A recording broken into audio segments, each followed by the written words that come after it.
Good evening. क्या topic चल रहा था? मोल। चलिए,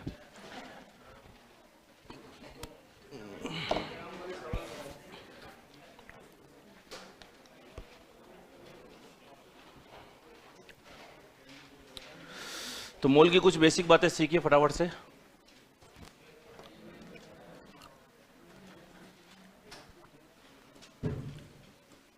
कुछ क्वेश्चंस करते हैं। देखिए, कितने क्वेश्चन लिखे थे? 3।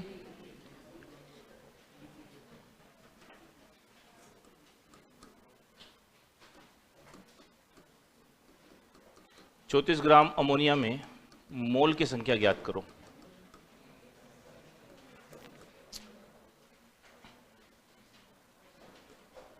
बाईस ग्राम CO2 में मोल की संख्या ज्ञात करो। कर सकते हो क्या? करो जरा।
आ गया आंसर?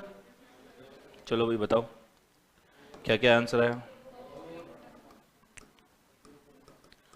मोल निकालना है तो मोल होता है ग्राम में भार अपॉन परमाणु भार या अणुभार। तो ग्राम में भार 34। अब नीचे परमाणु भार आएगा या अणुभार? ये क्या है? अणु है, मॉलिक्यूल है, तो अणु है तो अणु भार आ जाएगा। अब अमोनिया का अणु भार कितना होता है?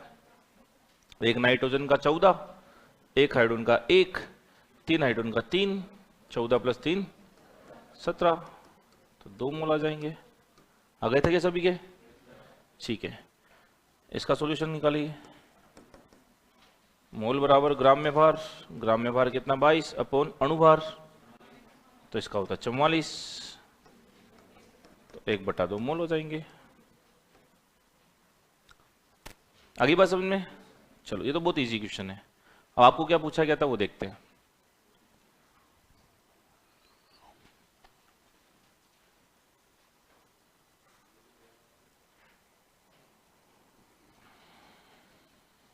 क्वेश्चन है 22 ग्राम CO2 में कणों की संख्या ज्ञात करो, या सीधी सी बात है अणुओं की संख्या ज्ञात करो।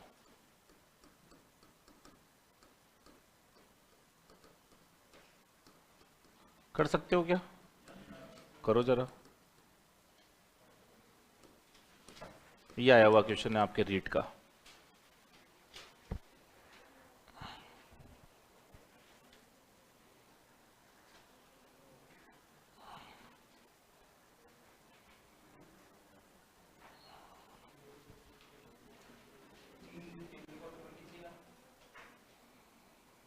ये रीट का आया हुआ क्वेश्चन है प्रीवियस पेपर का।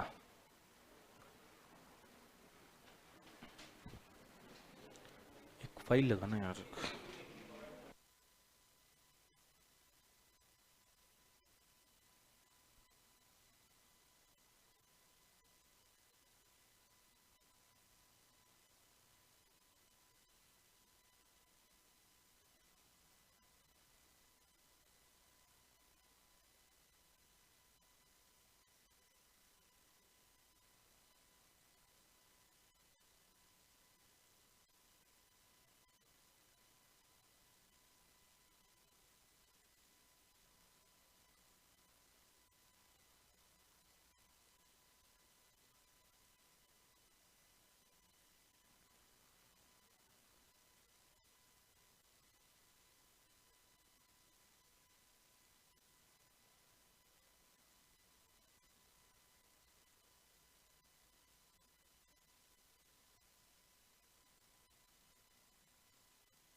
चलिए भाई देखते हैं कितना आएगा। तो आपको इसमें चाहिए अणुओं की संख्या। अब अणुओं की संख्या आपको निकालनी है, तो मुझे एक बात का जवाब दो कि फॉर्मूला कौन सा लगेगा? सेकंड वाला। पर जैसे ही आप सेकंड वाला फॉर्मूला लगाओगे आप कहोगे कि मोल बराबर अणुओं की संख्या या कणुओं की संख्या अपॉन क्या, Na, और आपको निकालनी है अणुओं की संख्या। तो यहां से अणुओं की संख्या का फॉर्मूला क्या निकल जाएगा? अणुओं की संख्या बराबर मोल इंटू Na। अब ये क्वेश्चन तब सोल्व होगा जब आपको क्या पता हो, मोल। तो इसलिए कभी भी एक चीज ध्यान रखना, मोल चैप्टर का कोई भी क्वेश्चन आए, क्वेश्चन में कुछ भी पूछे, सबसे पहले क्या निकाल लो? मोल। तो मोल निकाल लो सबसे पहले। मोल निकालना आता ही है। मोल निकालने के लिए आपको ग्राम दे रखा है, और ग्राम दे रखा है तो कौन सा नंबर फॉर्मूला? पहला नंबर फॉर्मूला। क्या फॉर्मूला था? ग्राम में भार अपॉन परमाणु भार या अणु भार। इसका परमाणु भार आएगा या अणु भार आएगा? अणु भार आएगा, क्योंकि अणु है। कितना होता है? तो 1/2 मोल। तो आंसर तो मिल गया आपको। देखो 1/2 मोल है ये, 1/2, और इंटू क्या करना है? Na। तो Na/2। तो Na की फॉर्म में दे रखा है तो Na/2 मोल हो गए, Na/2 अणु हो गए। अब Na की फॉर्म में नहीं दे रखा तो Na की वैल्यू रख दो। Na की वैल्यू कितनी हो? 6 × 10⁻⁴ कितना आ जाएगा? ये आपके पेपर में क्वेश्चन आया था, कर लोगे? इस तरह के क्वेश्चन आते हैं आपको रीट के अंदर मोल के ऊपर।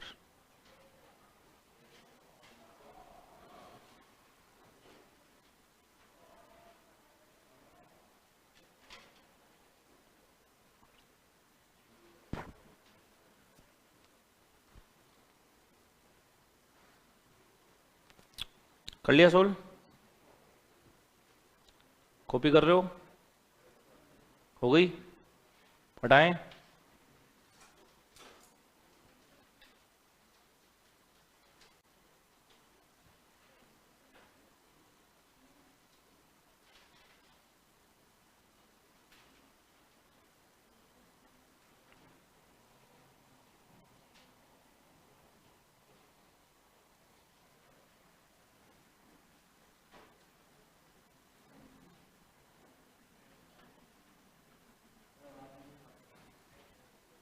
हटाएं इसको?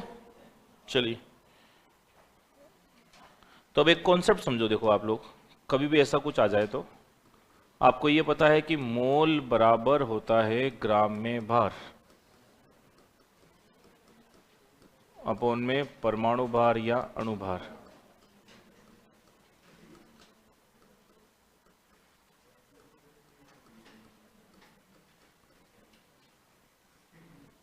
ठीक है। दूसरा, मोल बराबर होता है कणों की संख्या। कणों में कुछ भी हो सकता है, बताया था ना? क्या हो सकते हैं? परमाणु हो सकते हैं, अणु हो सकते हैं, आयन हो सकते हैं, इलेक्ट्रॉन हो सकते हैं, किसी की भी संख्या हो, अपॉन में क्या? Na। और तीसरा मोल का फॉर्मूला क्या था? गैस का आयतन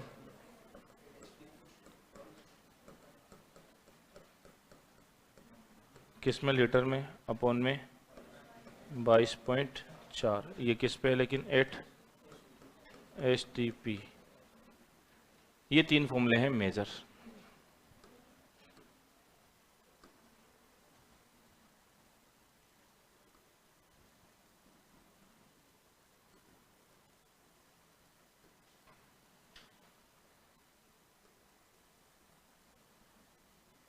चलो अब देखो इसका यूज और कैसे कैसे हो सकता है, समझना इसको।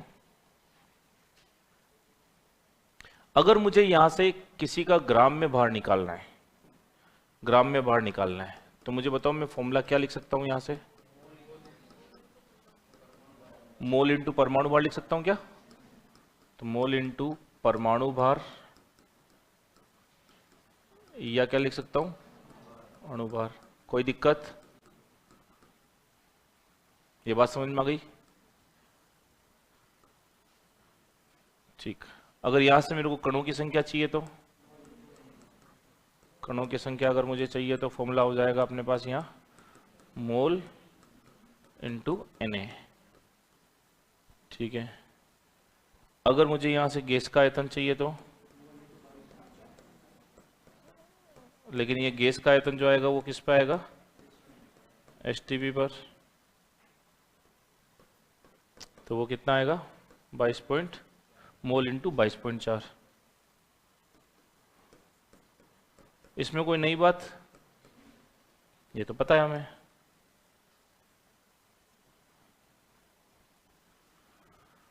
ठीक है, अब इसको देखो यूज कैसे करने हैं, इसको ऐसे समझो। अगर आपको ये क्वेश्चन दे दिया जाए इस तरह से कि भाई मुझे बताओ कोई भी एक मोल पदार्थ है, किसी एक मोल पदार्थ का ग्राम में भार पूछा है, तो वो कितना आएगा। तो किसी एक ग्राम में भार चाहिए तो उसके मोल को उसके परमाणु भार से मल्टीप्लाई कर दो। उसने बोला कितने मोल का निकालना है, एक मोल का।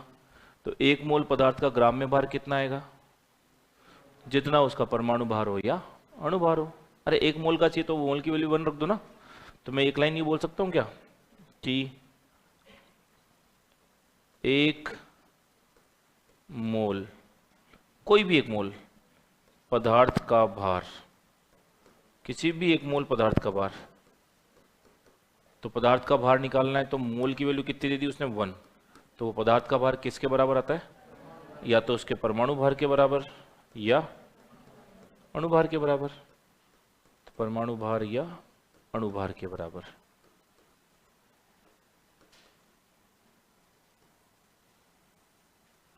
ये बात समझ में आ गई, बोलो। तो अगर मैं ऐसे पूछ लूं एक मोल हाइड्रोजन का भार, एक मोल हाइड्रोजन परमाणु का भार कितना होगा, उसके परमाणु भार के बराबर। तो एक मोल हाइड्रोजन परमाणु का भार कितना होता है, एक ही होता है। तो एक मोल हाइड्रोजन परमाणु का भार है 1। मैं पूछता एक मोल हाइड्रोजन अणु का भार, तो एक मोल हाइड्रोजन अणु का भार उसके अणु भार के बराबर, यानी कितना 2। एक मोल ऑक्सीजन गैस का भार, ऑक्सीजन गैस क्या है अणु, तो अणु भार के बराबर आएगा। ऑक्सीजन गैस का अणु भार कितना होता है, कितना 32। तो एक मोल ऑक्सीजन गैस का अणु भार आएगा 32। एक मोल नाइट्रोजन गैस का अणु भार कितना, तो एक मोल नाइट्रोजन गैस का भार आएगा 28। समझ आई बात। तो एक मोल कोई भी चीज हो उसका भार हमेशा कितना आता है, परमाणु है तो उसके परमाणु भार के बराबर, और अणु है तो अणु भार के बराबर। तो ये कोई नई चीज थोड़ी, ये फॉर्मूले से ही मालूम पड़ रहा है हमको। ठीक है, चलिए। तो अब मैं ऐसे बोलूं कि कोई भी एक मोल पदार्थ है उसमें कणों की संख्या कितनी, सीधा बोलो Na, मोल की वैल्यू 1, तो किसके बराबर हो जाएगी, Na के बराबर। तो कोई भी अगर एक मोल पदार्थ है, कोई भी एक मोल पदार्थ है, तो एक मोल पदार्थ में कणों की संख्या कितनी आएगी, Na के बराबर। तो ये तो अपन ने कल ही पढ़ा था पहले डेफिनेशन में कि एक मोल कोई भी वस्तु है, अगर अपन ने बोल दिया कि इसका मात्रा 1 मोल है तो उसमें कणों की संख्या हमेशा कितनी, Na। एक मोल चौक है तो कितने कण, Na। एक मोल ऑक्सीजन गैस है तो कितने परमाणु, Na। एक मोल ऑक्सीजन परमाणु है तो उसके अंदर ऑक्सीजन परमाणु के अंदर कितने Na परमाणु होंगे, ऑक्सीजन अणु में 2 × Na परमाणु होंगे। ठीक है, चलो। ऐसे ही मैं बोलूंगा एक मोल गैस का आयतन एसटीपी पर, एक मोल गैस का आयतन एसटीपी पर वो कितना होगा, 22.4 होगा। ये समझ आया। ठीक है, तो मैंने बोला एक मोल हाइड्रोजन गैस का आयतन एसटीपी पर कितना, एक मोल हाइड्रोजन गैस का एसटीपी पर आयतन 22.4। एक मोल ऑक्सीजन गैस का एसटीपी पर आयतन 22.4। एक मोल नाइट्रोजन गैस का एसटीपी पर आयतन, कोई सी भी गैस हो ना, एक मोल पर आयतन पूछे तो हमेशा 22.4 ही होगा। ठीक है, कोई भी पदार्थ हो एक मोल में कण पूछे तो Na ही होगा। कोई भी पदार्थ हो उसका एक मोल का भार पूछे तो उसके परमाणु भार या अणु भार के बराबर ही होगा। ठीक है, चलिए लिखो इसको, फिर क्वेश्चन करते हैं। देखो, अणुभार का कैसे पता चलता है कि कितना है। अणुभार निकालना कल सिखाया था, कल की क्लास देखो, कल लिखवाया था ना सबका, H2SO4 NaOH सबका लिखवा है आपको, सबको जोड़ दो, मालूम पड़ जाएगा अणुभार कितना आएगा।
क्या हो गया?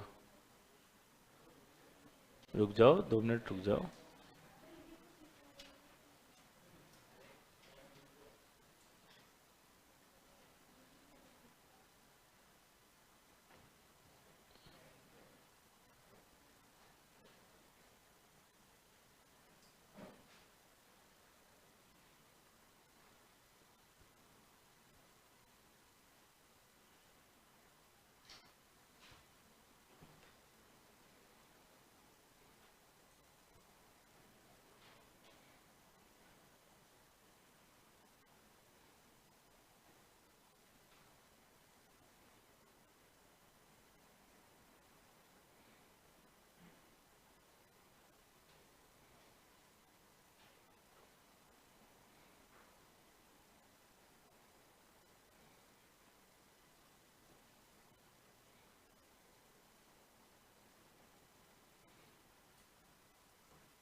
कर लिया कॉपी?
कितने दिन लगाओगे?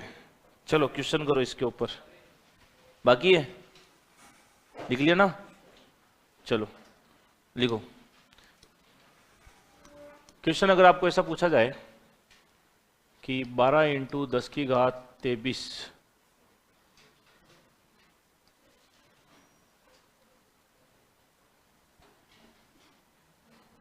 ग्राम में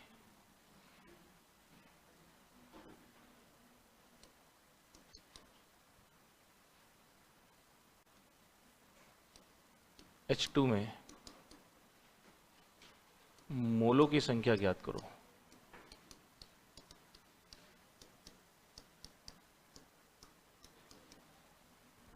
करो जरा।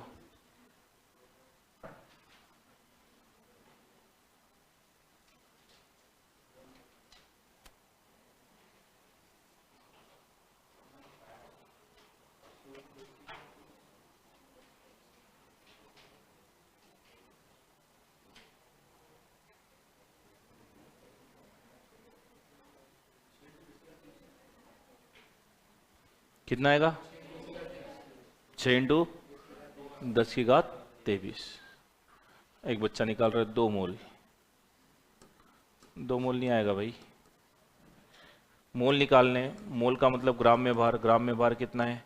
12 इंटू 10⁻23, ये ग्राम में भार है। अपॉन क्या आ जाएगा? अणुभार, क्योंकि H2 क्या है? अणु है, तो अणुभार आएगा। अणुभार इसका कितना होगा? 2। आंसर आ जाएगा 6 इंटू 10⁻23।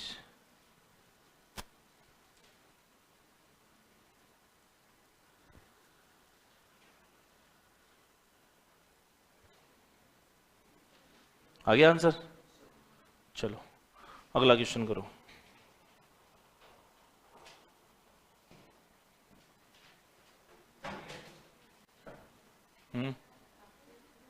क्या?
कितना आया?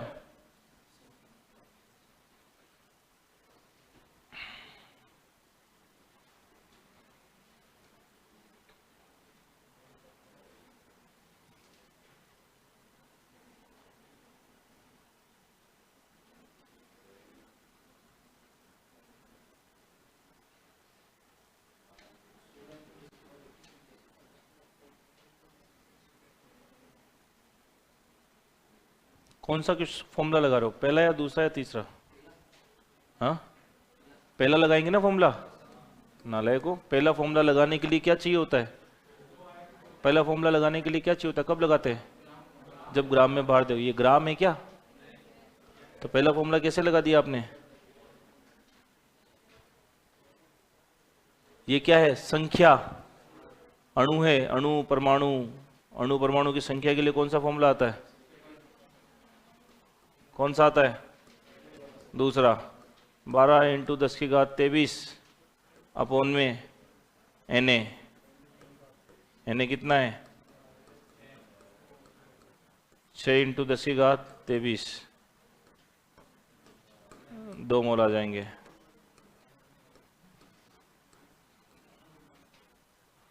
आई बात समझ में? कितने जनों के आया 2 मोल? किसी के भी नहीं आया? आया? ठीक है। तुम जब तक ऊपर वाला माला नहीं चलाओगे ना अपना, तब तक कुछ भी नहीं होगा तुम्हारा एग्जाम में। तुम लोग क्या कर रहे हो? बस लिख रहे हो बस मजे से। दिमाग चल नहीं रहा कि पहले वाले के अंदर ग्राम में वैल्यू रखनी है। पहले वाला फॉर्मूला कैसे आएगा? यह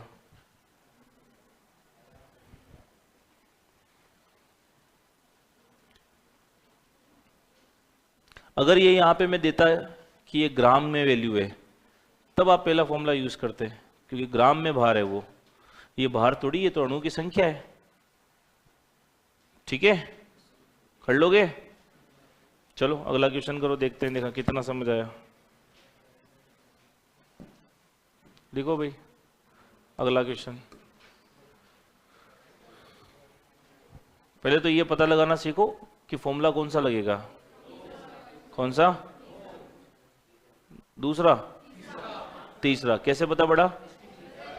सबसे पहली बात तो एसटीपी दे दिया, दूसरी बात गैस और दे दिया, और तीसरी बात आयतन भी दिख गया आपको, तो तीसरा फॉर्मूला लगेगा। फॉर्मूला दिखते ही क्वेश्चन बहुत इजी है, फॉर्मूला पता लगना जरूरी है आपको।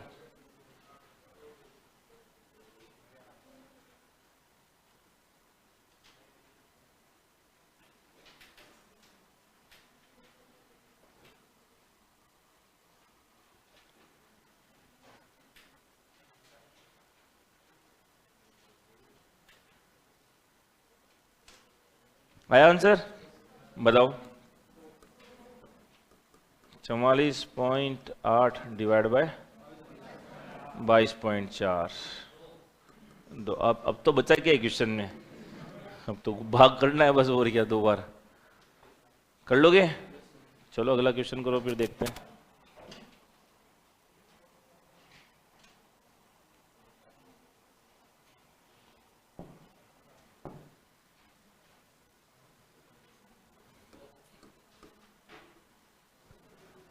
मोलों की संख्या तो मैंने भी निकाल दी थी, आपको क्या निकालना है? इसकी ग्राम में मात्रा। करो जरा सोल्व।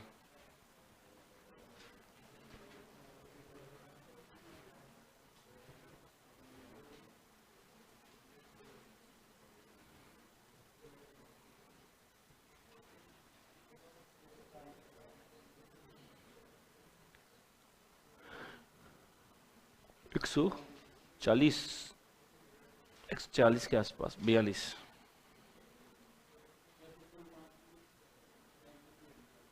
अच्छा, पूरा 35.5 लिख।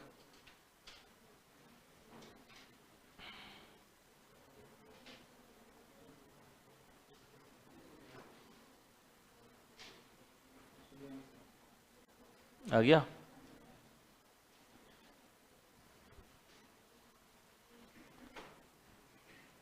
किसी का आंसर आया पीछे? और कितना?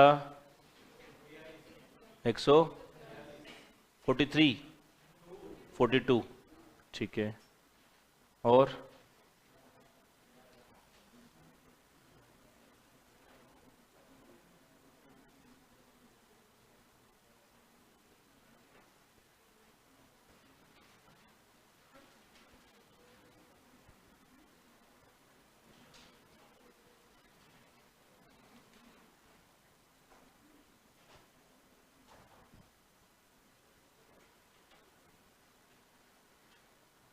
चलो इधर देखो बोर्ड पे कैसे सोल्व करना है।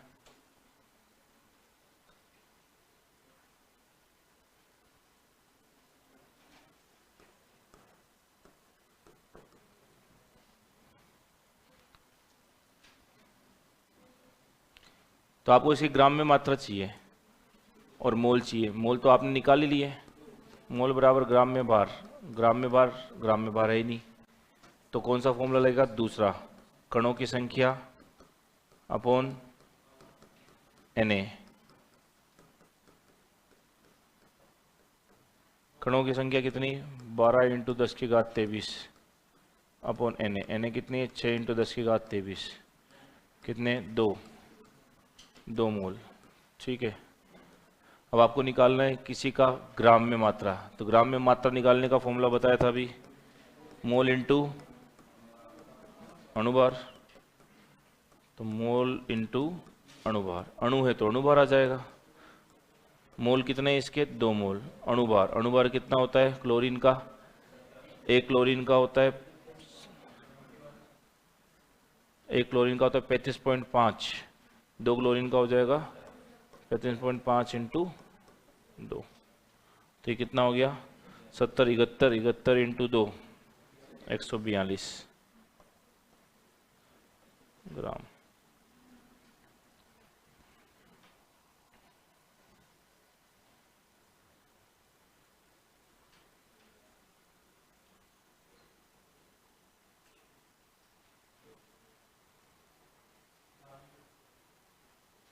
कर लिया? हटाएं? चलिए लिखो, तो फिर लिखो।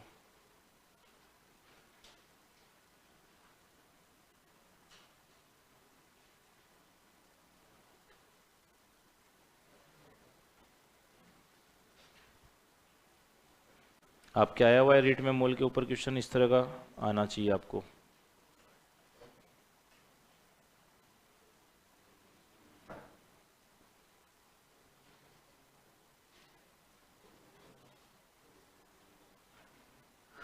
लिख लिया?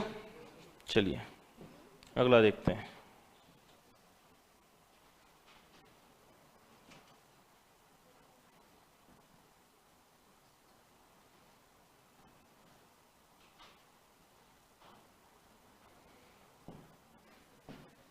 चलो 54 ml H2O में मोल की संख्या निकालो।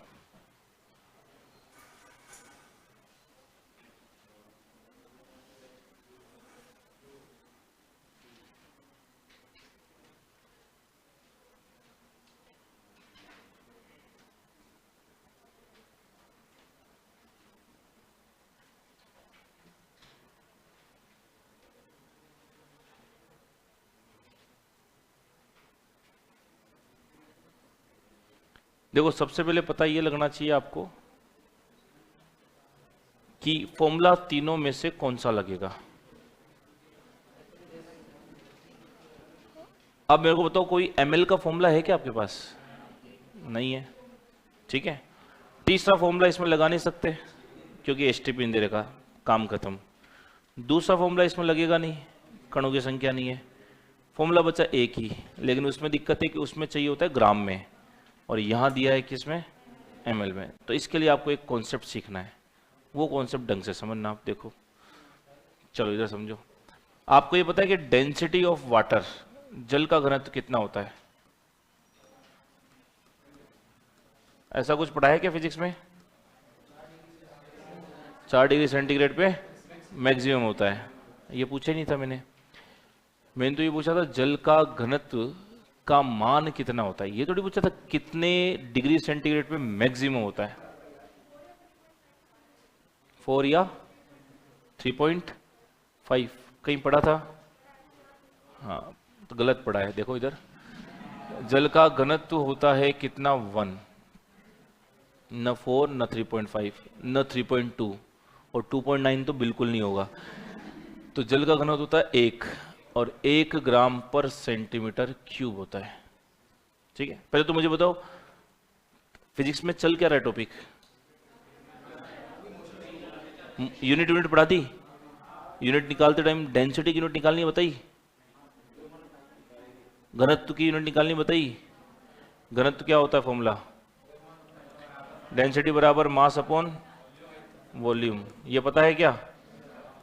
मास अपॉन वॉल्यूम, द्रव्यमान अपॉन आयतन। द्रव्यमान की यूनिट अगर mks पूछे तो kg, आयतन की मीटर क्यूब। पता है ना, क्योंकि आयतन का फॉर्मूला होता है क्या? ल चो ऊ, ठीक है, ल चो ऊ, ठीक है। लंबाई, चौड़ाई और ऊंचाई, तो लंबाई को भी मीटर में नापोगे, चौड़ाई को भी मीटर में, ऊंचाई को भी मीटर में, तो ये आ जाता है मीटर क्यूब, ठीक है। ये तो कौन सी यूनिट हो गई इसकी? mks। cgs में पूछता तो किलोग्राम की जगह ग्राम और मीटर की जगह यही लिखा है ना अपन ने, ठीक है। सेंटीमीटर क्यूब, सेंटीमीटर की स्पेलिंग किससे होती है? सी से, तो ग्राम की जगह ग्राम, सेंटीमीटर की जगह सी। सेंटीमीटर क्यूब, क्यूब की स्पेलिंग सी से, तो इसलिए इसको क्या बोला जाता है? सीसी। तो ग्राम पर सेंटीमीटर क्यूब और ग्राम पर सीसी एक ही चीज होती है। बताया था? बहुत बढ़िया बात है, पता है तो। अब आगे की बात सुनो। तो ये यूनिट जो दोनों निकाली है, ये दोनों यूनिट कौन सी है?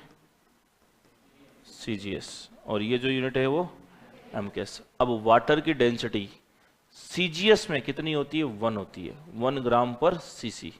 लिख सकता हूं ना इसी को मैं? 1 ग्राम पर सीसी नहीं लिख सकता क्या? 1 ग्राम पर सीसी। कोई दिक्कत है इसमें? समझ आ गई बात? ठीक है, तो 1 ग्राम पर सीसी है डेंसिटी ऑफ वाटर। अब मुझे बताओ कि डेंसिटी बराबर होता है mass upon volume for water. जल के लिए, जल के लिए जब डेंसिटी कितनी हो जाती है? 1। डेंसिटी वैल्यू 1 है ना, तो इस डी की वैल्यू 1 लिख दूं, तो ये 1 हो जाएगी, तो 1 बराबर क्या आया, m/v।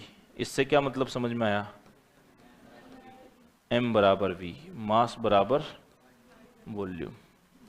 किसके लिए लेकिन, केवल किसके लिए, वाटर के लिए, फॉर वाटर ओनली।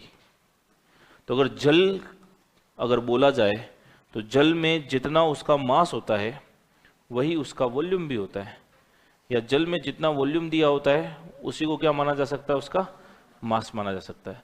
अब ml में इसका क्या मास दिया है, वॉल्यूम। ml में तो आयतन नापते हैं, और आपको पता है सर वाटर के लिए तो जो वॉल्यूम होगा वही उसका मास भी होगा। मतलब आपको एक बात समझ में आ गई, 54 ml को मैं क्या लिख सकता हूं, 54 ग्राम। बस ये कहानी आपको नहीं सीखनी है, यहां से समझ में आई बात। 54 ml को मैं 54 ग्राम भी बोल सकता हूं, लेकिन किसके केस में, केवल वाटर के केस में, और दूसरी जगह नहीं, क्योंकि दूसरी जगह डेंसिटी अलग अलग होगी तो वैल्यू अलग अलग आएगी। आएगा समझ में। चलो, तो अब जब आपको ये मालूम पड़ गया कि ये क्वेश्चन अब 54 ml H2O में मोल नहीं पूछ रहा है, तो पूछ रहा है 54 ग्राम H2O में मोल। तो 54 ग्राम में तो अपन निकाल सकते हैं। कैसे निकालेंगे, मोल बराबर ग्राम में भार अपॉन में अणुभार। बस अब तो क्वेश्चन में कुछ बचा ही नहीं है। ग्राम में भार यानी 54 और वाटर का अणुभार कितना, 18, तो 3 मोल आ जाएंगे। बस इसका क्वेश्चन यही है बस मेन, कि आपको ये पता होना चाहिए वाटर के लिए जितने वॉल्यूम होता है वही उसका क्या होता है, मास भी होता है। ठीक है, और मास को किस में नापते हैं, ग्राम में नापते हैं। ये कहानी समझ आई क्या, अरे आई नहीं आई, आनी चाहिए। ये है आपके एनसीईआरटी में, ये मत सोचना पता नहीं क्या चल रही चीजें। एक्चुअली पढ़ तो आप अब रहे हो, अब तो केवल टाइम पास कर रहे थे आप लोग। लिखो इसको,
सर ने क्या टॉपिक स्टार्ट किया फिजिक्स में, गति।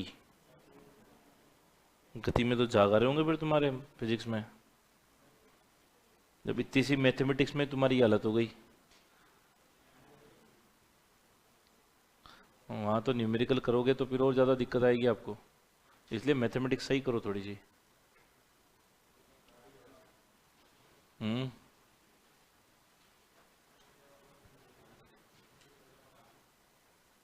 पढ़ो भाई थोड़ा सा सही से। रीट में यूनिट 2-5 हजार बच्चे बैठ रहे हैं, लाखों से कंपटीशन है आपका, इसलिए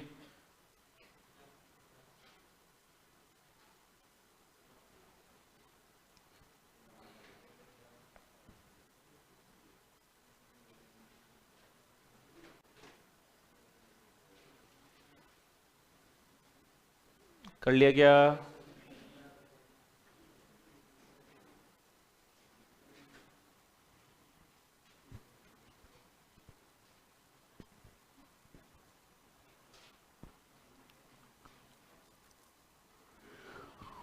तुम कितनी कितनी बार लिखते हो इसको, एक ही बार लिखते हो ना, तो इतनी देर क्यों लगाते हो।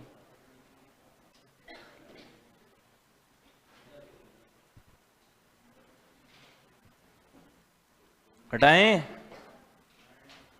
चलो लिखो, करो फिर जरा अगला क्वेश्चन।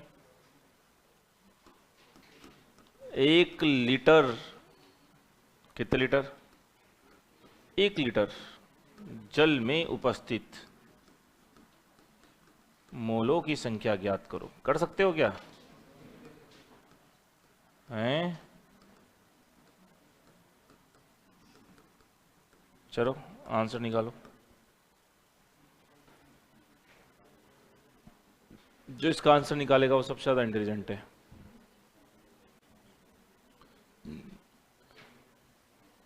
एक बच्चा कह रहा है सर मेंस में कॉलेज लेवल की मैथ्स आएगी क्या?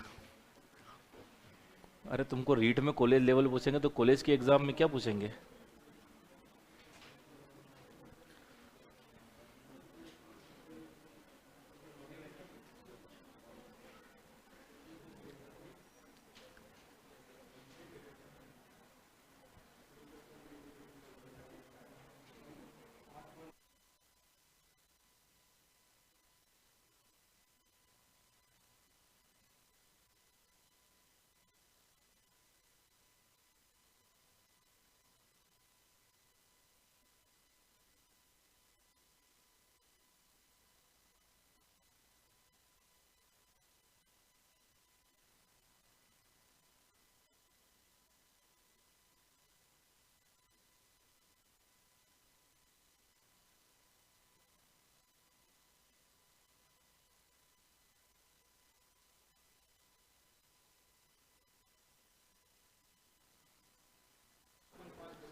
हैं? चल क्या आया? 0.44। किसी का और क्या आंसर आया क्या इसके अलावा? क्या आया? 1/22, 55 पॉइंट समथिंग। इधर देखो बोर्ड पे। अब 1 लीटर जल में मोलों की संख्या निकालिए। मोलों की संख्या निकालने के लिए फॉर्मूला वही है आपके पास, ग्राम में भार अपॉन अणुभार। अब ग्राम में भार पता है क्या आपको? अब ग्राम में भार तो डायरेक्ट नहीं दे रखा, लेकिन आपको क्या दे दिया उसने? आयतन। अच्छा ये जल भी तो दे रखा है, तो जल में जो इसका क्या होता है? वॉल्यूम होता है, वही उसका मास होता है। तो 1 लीटर बराबर कितने ml? 1000 ml होते हैं क्या?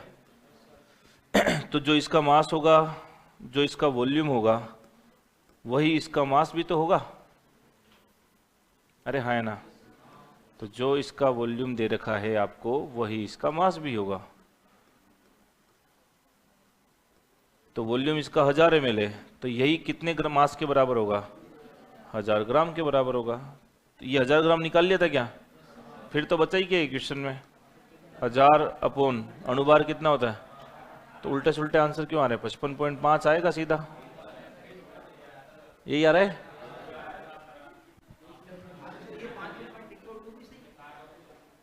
पाँच पॉइंट पाँच इंटू 10 की पावर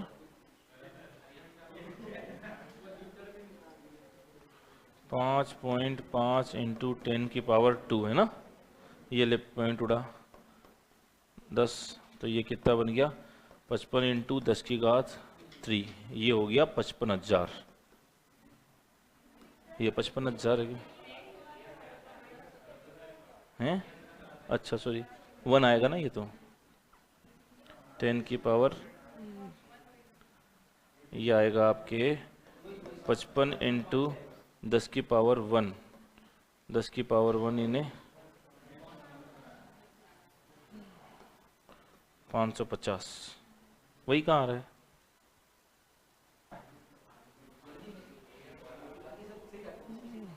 कॉन्सेप्ट सही आया कि नहीं आया समझ में? गुणा भाग गलत कर दिया होगा आपने, बाकी कॉन्सेप्ट ये है। 55.5 आएगा। इसको चाहो तो डायरेक्ट याद रख लेना, खूब सारे पेपर्स में आ चुका है कि 1 लीटर जल में उपस्थित मोलों की संख्या होती है 55.5।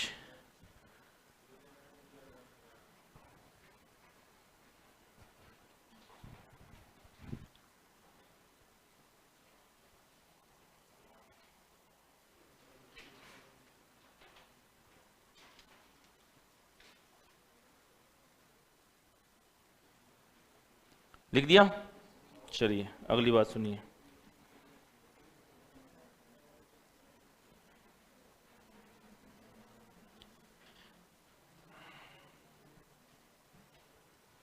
लिखो,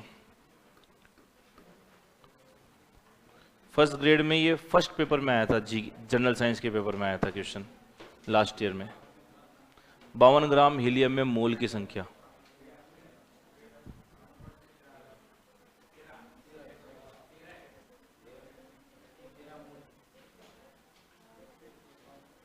सोल्व करो, लिखते जाओ इनको, बैठे मत रहो।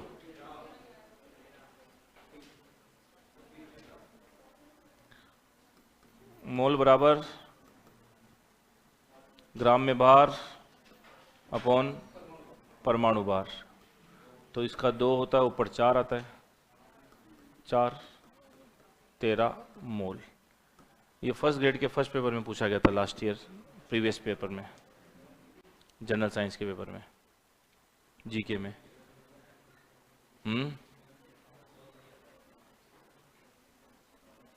आगे आंसर, चलो वेरी गुड। अगला क्वेश्चन करो। 0.5 मोल N2 गैस का भार ग्राम में।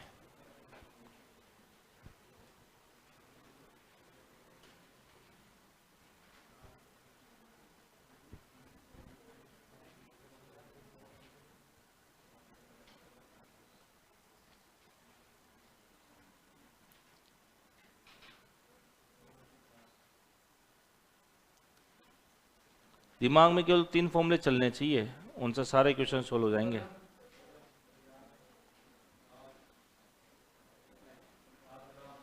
कितना? 7, बिल्कुल गलत है।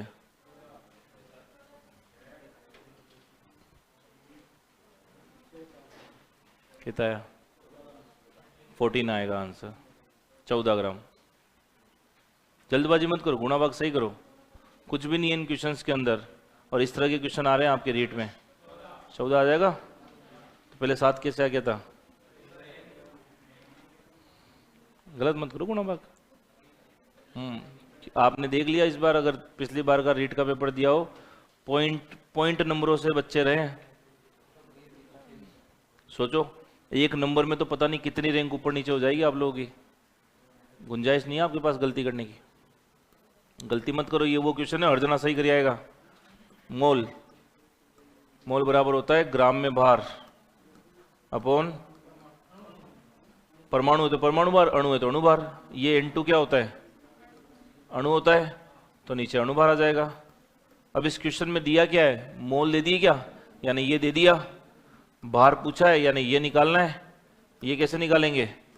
फॉर्मूला बना लो, ग्राम में भार बराबर क्रॉस मल्टीप्लाई मोल इंटू अणुभार। मोल कितने दे दिए इसने? 0.5 मोल दे दिए, इंटू अणुभार 28, 14 आ जाएगा।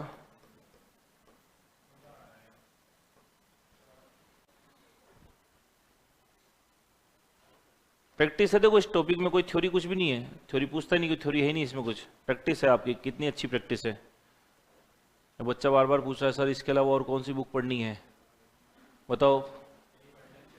यही पढ़ लोगे बहुत है, 50 क्वेश्चन में खुद ही कॉपी में करवा दूंगा, तुम्हें जरूरत ही नहीं है। बस तुम तो यही पढ़ लो, बहुत है।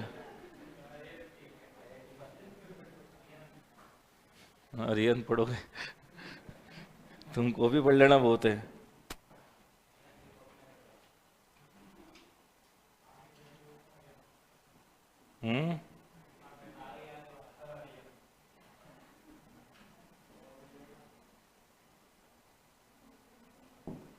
चलो अगला क्वेश्चन लिखो। किसमें अधिक परमाणु होंगे, 100 ग्राम Na में या 100 ग्राम Fe में? लिखो, अच्छा क्वेश्चन है।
आ गया आंसर? चेक कैसे करोगे? दोनों के अंदर परमाणुओं की संख्या निकाल लो, जिसमें ज्यादा आ रही है वही आंसर है। परमाणुओं की संख्या निकालनी आती है? कैसे निकालेंगे?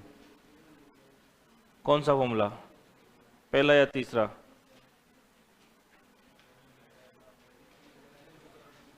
बता, जल्दी बता। तीसरा लगेगा ना? तीसरा नहीं लगेगा? कैसे बता पड़ा? जल्दी बता, तीसरा नहीं लगेगा? क्यों नहीं लगेगा तीसरा? एस टी पिन दे रखा, तो फिर अब कौन सा लगाएंगे? दूसरा लगाएंगे। बस लगाओ, निकालो आंसर। आ गया पीछे आंसर? क्या आ रहा है? फर्स्ट वाला है सेकंड वाला? सबसे अधिक परमाणु किसमें? पहले वाले में।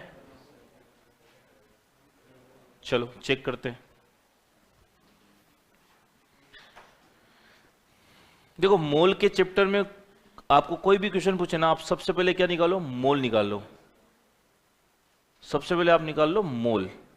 अगर आपको मोल निकालने आते हैं तो आपके क्वेश्चन सोल्व हो जाएंगे। तो सबसे पहले मोल निकालो। देखो, तो मुझे एक बात का जवाब, क्योंकि अगर आप डायरेक्ट परमाणु निकालोगे तो लगाओ परमाणु का, परमाणु निकालने वाला, परमाणु की संख्या निकालने वाला फॉर्मूला कौन सा? दूसरा लगा दिया। सपोज अपने को कुछ भी नहीं पता, अपन बोले बोले हैं, अपने लगा दिया भाई कणों या परमाणु की संख्या अपॉन एन। फॉर्मूला तो यही था। अपने को इसमें निकालने क्या? परमाणु की संख्या निकालनी है। तो इसका फॉर्मूला क्या आ जाएगा? परमाणु की संख्या बराबर मोल इंटू एन है। लोग अटक गया आपका काम। क्यों? क्योंकि आपके पास क्या नहीं है अभी? मोल नहीं है। इसलिए कभी भी मोल का कोई क्वेश्चन आए तो सबसे पहले क्या निकाल लो? पूछे भले कुछ भी निकालो, लेकिन क्या? मोल। फिर आगे का क्वेश्चन अपने आप सोल्व हो जाएगा। तो आपकी मजबूरी है, मोल चाहिए आपको। तो मोल नहीं निकाल सकते इसमें? तो मोल निकालो जरा पहले, या निकाल लेते हैं इसी में। मोल बराबर ग्राम में बार कितना? 100 अपॉन अणुबार। अणुबार कितना है? सॉरी, परमाणु बार 23। 100/23 मोल आ गए। और इसमें मोल बार अपॉन परमाणु बार, अणुबार, परमाणु बार 100/56। ठीक है। तो इसका अगर आपने वो इसमें परमाणु की संख्या चाहिए तो इसके मोल कितने? 100/23 इंटू में क्या? Na। इसमें परमाणु की संख्या इतनी आ रही है, इसमें कितनी आएगी परमाणु की संख्या? 100/56 इंटू, बोलो, Na। अब इसको गुणा भाग करके सोल्व किया क्या? अरे क्यों किया? यहीं कंपेयर कर लो ना। आपको वैल्यू थोड़ी पूछी उसने, तो ये पूछा ज्यादा किस में। तो देखो Na दोनों तरफ सेम है। ये 100/23, ये 100/56। बड़ी वैल्यू कौन सी है? बड़ी वैल्यू ये है। हर छोटा है ना, तो ये वैल्यू बड़ी आएगी। ये हर बड़ा है इसमें, तो ये वैल्यू छोटी आएगी, मतलब ये ज्यादा है।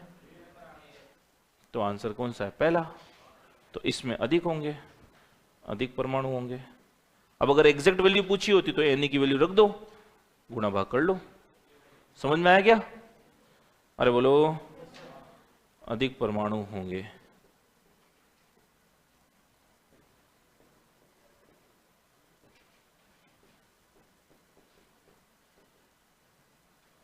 चलो भाई,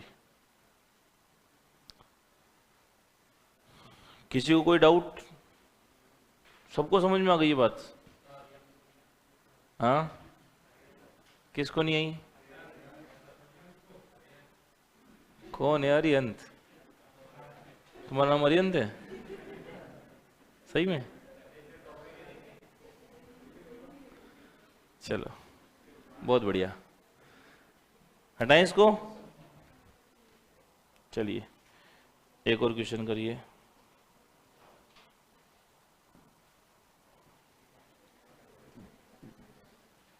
बाईस ग्राम CO2 में कणों की संख्या निकालनी है।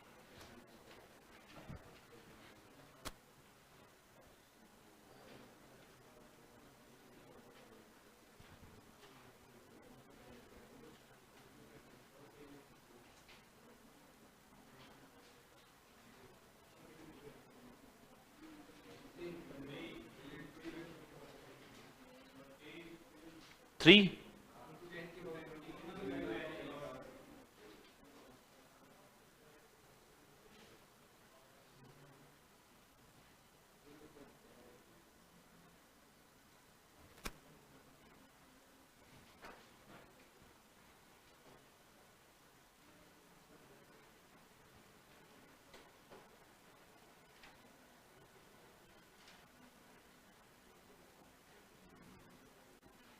ये मोल वाला टॉपिक ऐसा है जिसके हर कोई जना क्वेश्चन नहीं करेगा। आप सीखोगे तो आप भीड़ से अलग रह जाओगे। तो भीड़ से अलग रहने के लिए आपको आना चाहिए ये टॉपिक। बाकी लोग छोड़ देंगे इस क्वेश्चन को देखते ही।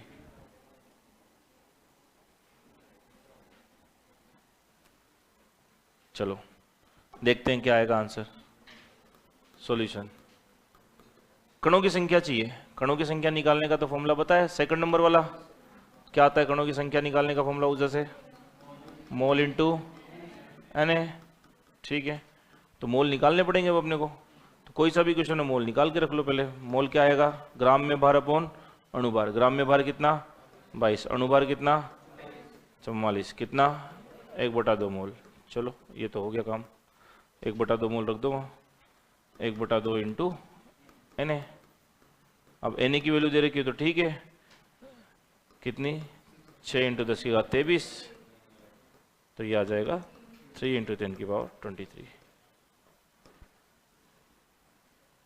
हो रहे हैं क्वेश्चन सोल्व। पैटर्न समझ में आ गया? इस पैटर्न के क्वेश्चन आ रहे हैं आपसे।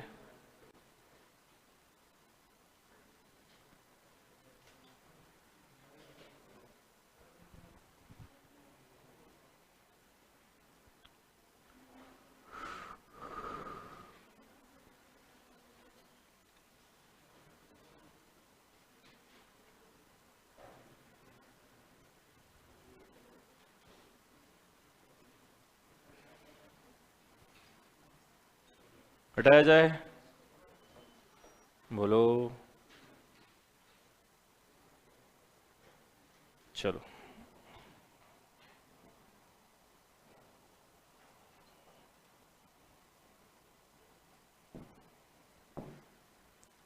अगला कॉन्सेप्ट देखो। आपके पास दे रखे 1 मोल H2 अणु और आपको पूछे 1 मोल H2 अणु में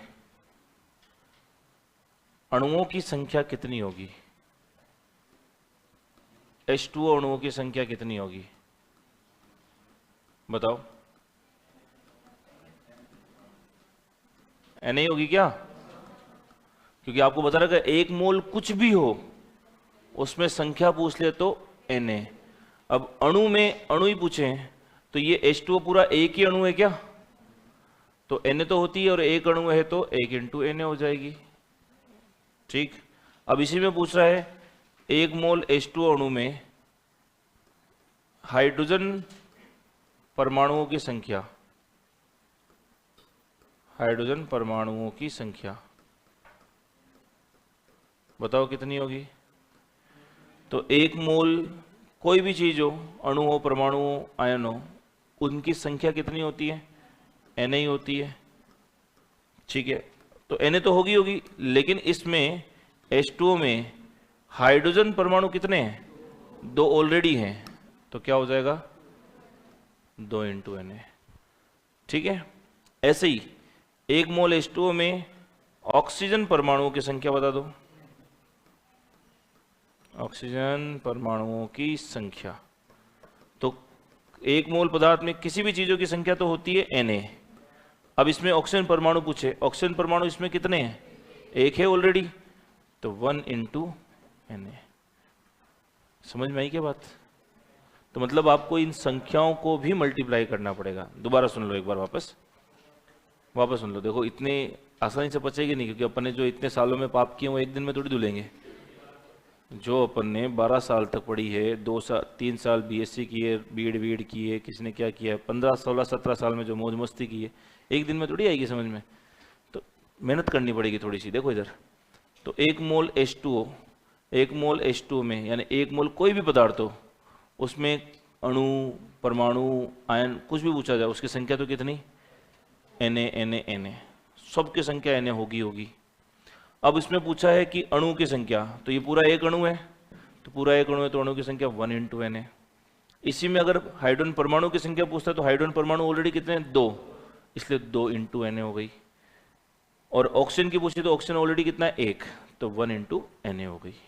ठीक है, एक बार ये लिखो, मैं एक और दूसरा एग्जाम्पल देता हूं तो और अच्छे समझ में आएगी बात।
लिख दिया। चलो तो अगला आप करो। देखो इसका आपको दिया है 1 मोल H2SO4 अणु में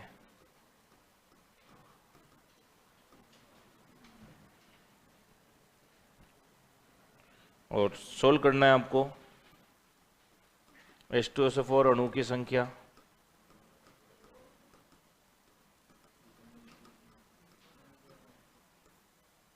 हाइड्रोजन परमाणु की संख्या,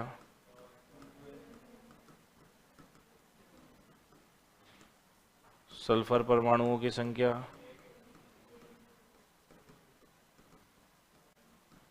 ऑक्सीजन परमाणु की संख्या। बस तो फिर क्या दिक्कत है, क्या समझ नहीं आएगा? हर चीज समझ आएगी अगर समझोगे तो। करो।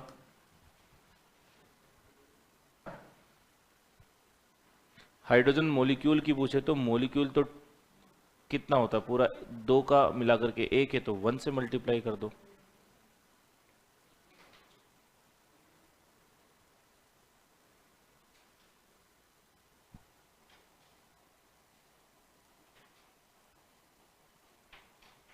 एक बालक पूछे इसमें ऑक्सीजन की संख्या देखनी है या मास? मास क्यों देखेंगे भाई? संख्या पूछे तो संख्या ही देखोगे, मास क्यों देखोगे? संख्या और मास में डिफरेंस होता है।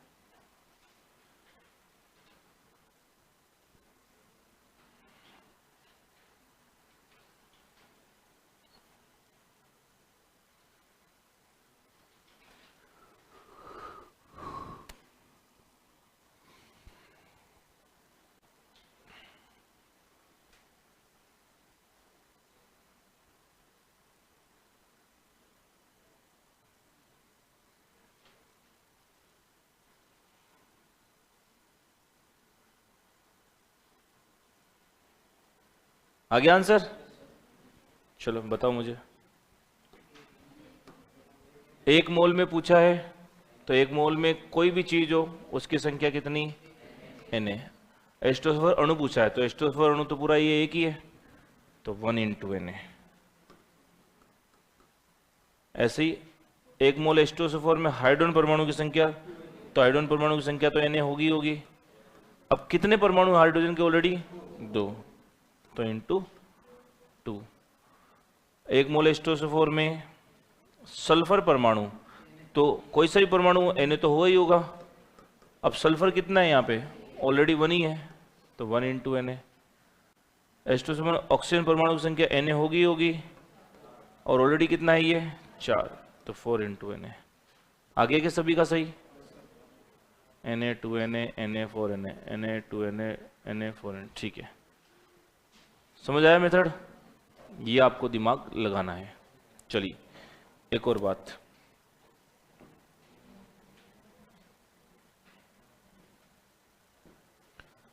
तो फिर आप क्वेश्चन करोगे। चलो 16 ग्राम O3 में ओजोन के अणुओं की संख्या निकालनी है। ये सब एनसीईआरटी क्वेश्चन है आपके, और ये कोई 11 12 नहीं चल रहा है, 10 तक की चीजें हैं, ये आने चाहिए आपको। ये मत समझना पता नहीं क्या लेवल चल रहा है, ये 10 तक का लेवल है ये केवल। 10 तक में भी बहुत कुछ है पढ़ने को।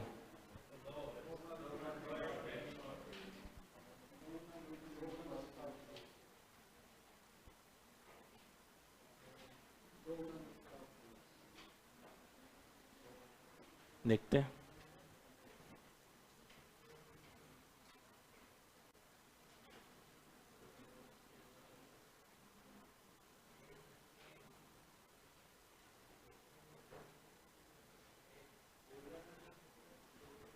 वन आ रहा है?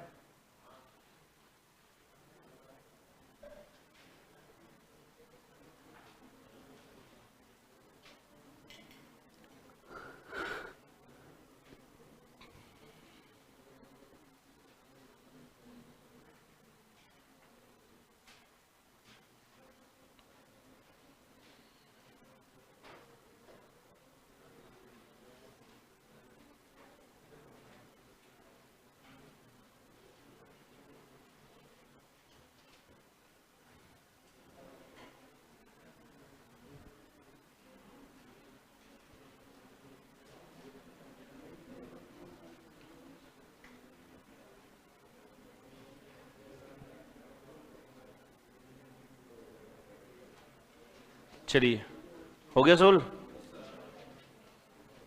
सॉल्यूशन करिए। ओजोन के अणुओं की संख्या, अरे अणुओं की संख्या पूछिए, कुछ भी पूछे, पहले क्या निकाल लो, क्योंकि आपको पता अणुओं की संख्या बराबर फॉर्मूला लगाओगे तो मोल इंटू समथिंग आएगा, तो पहले मोल तो चाहिए ही चाहिए। सबसे पहले मोल निकाला करो आप, तो 16 बटा 1 ऑक्सीजन का बार 16, 3 का 48, कितना मोल, 1/3 मोल। इतनी बात तो क्लियर, ठीक है। अब वही दिमाग लगाओ, अगर कोई भी चीज अगर 1 मोल होती, 1 मोल ओजोन में क्या चाहिए, ओजोन में ओजोन के अणुओं की संख्या, तो 1 मोल ओजोन में ओजोन के अणुओं की संख्या कितनी होती है, किसी भी चीज की संख्या पूछे वो तो कितनी होती है, Na होती है।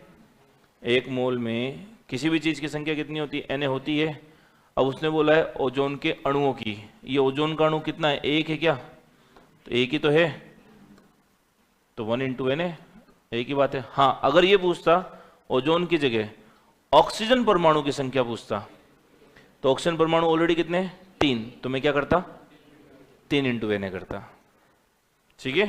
पर इसको क्या पूछा है, अणुओं की संख्या, अणु तो एक ही है भैया O3, तो 1 × Na, ये तो किस में आया, 1 मोल में, अपने को कितने मोल में निकालना है, तो चूंकि 1 मोल में इतना है इसलिए 1/3 मोल में ओजोन के अणुओं की संख्या,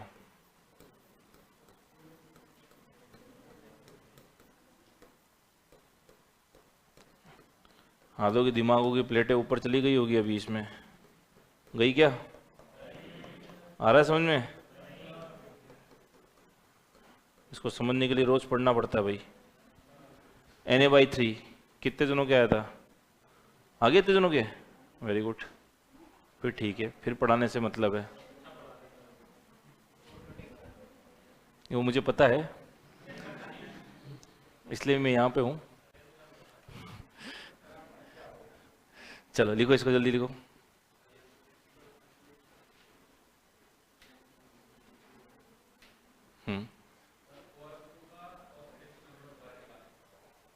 किसका चाहिए OF2 में, बिना कहीं आंखें बंद करके क्या लिख दे, निकालना है ना, तो सोल्व करके निकालूं, चलो सोल्व करके निकालो। सोल्व करके आपसे तब निकलेगा जब F का निकालना है, तो ये x 2 है तो 2x प्लस, अब ऑक्सीजन का कितना लिखें यहाँ, अब आप लिखोगे प्लस -2, -2 नहीं है इसका, यहाँ +2 होता है, बराबर में कितना 0 आ जाएगा, तो फिर हाँ मुद्दा यही कि ये कैसे आ रहा होगा, है ना, ठीक है। तो ये कैसे आ रहा है, तो इसका तो मैं लिख देता हूँ पहले पूरा, ये तो आ जाएगा आपके x बराबर -1, और मुद्दा ये कैसे आ रहा है, तो कोई बात नहीं, इसका निकाल लो ना पहले, इसका नहीं पता तो इसको मान लिया x, फ्लोरीन का तो यूनिवर्सल है कितना -1, तो प्लस -1 × 2 बराबर में 0, सोल्व कर कितना आया, कितना आया, x बराबर -2 बराबर 0, x बराबर, तो आपको समझ में आ गया, x ऑक्सीजन यहाँ +2 में, -2 में नहीं, इसलिए +2 लिखा है अपन ने, ठीक है। पर इतनी माथापड़ी करने से बढ़िया आपको यूनिवर्सल बता दिया मैंने कॉन्सेप्ट, फ्लोरीन दिख जाए तो फ्लोरीन के ऊपर सीधा -1 टिका दो, 2 फ्लोरीन पे -2, तो इसको 2 इलेक्ट्रॉन लेने हैं, तो देगा कौन, ऑक्सीजन, तो ऑक्सीजन में +2 आ जाएगा, ठीक है।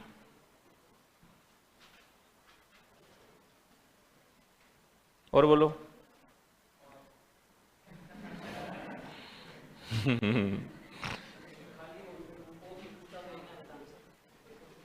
हाँ बिल्कुल, हाँ अरे यार क्यों नहीं होगा यार, तू बोल रहा है तो Na की वैल्यू रख दो, क्या दिक्कत है, अगर और आगे अगर ऑप्शन में Na नहीं दे रखा हो तो Na की वैल्यू रख दो, 6 × 10⁻³ 23/3, ये ले कितना आ जाएगा, बस नाराज मत हुआ कर बस, ठीक है, नाराज तो नहीं है ना, नाराज मत हुआ करो, नाराज तो महाराज होते हैं, चलिए, बात समझ में आ गया। इस क्वेश्चन में सर मोल क्यों निकाला है ये बता दीजिए। हे भगवान, अणुओं की संख्या अगर निकालनी है तो अणुओं की संख्या, कणों की संख्या अगर ये निकालनी है तो फॉर्मूला क्या होता है, मोल इंटू एन ही तो होता है। तो मोल निकालोगे तभी तो आप एन से मल्टीप्लाई करोगे, तभी तो अणु की, कणों की संख्या मिलेगी आपको। ए क्या वो कर रहे हो, तुम्हारी आधी जिंदगी ओ, आधी जिंदगी आ करने में निकल जाएगी। पढ़ लो, ओ आ करते रहते हो जब देखो जब। लिख दिया ये, चलिए। इसी क्वेश्चन में आप ओजोन की जगह ऑक्सीजन के परमाणु की संख्या निकालो।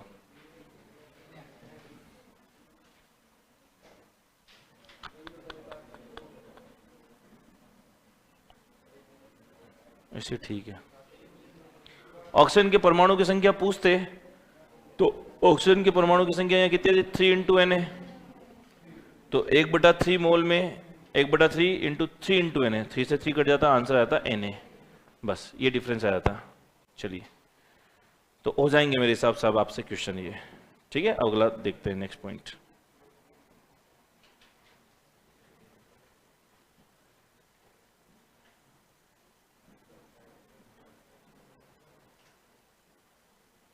एक अच्छा क्वेश्चन और करो, देखो थोड़ा सा हटके क्वेश्चन है वो, आपसे हो जाएगा कि नहीं होगा, देखते हैं। अरे कोई IIT भाई, तुम तो इस लेवल की कर लो, तुमसे तो बहुत है।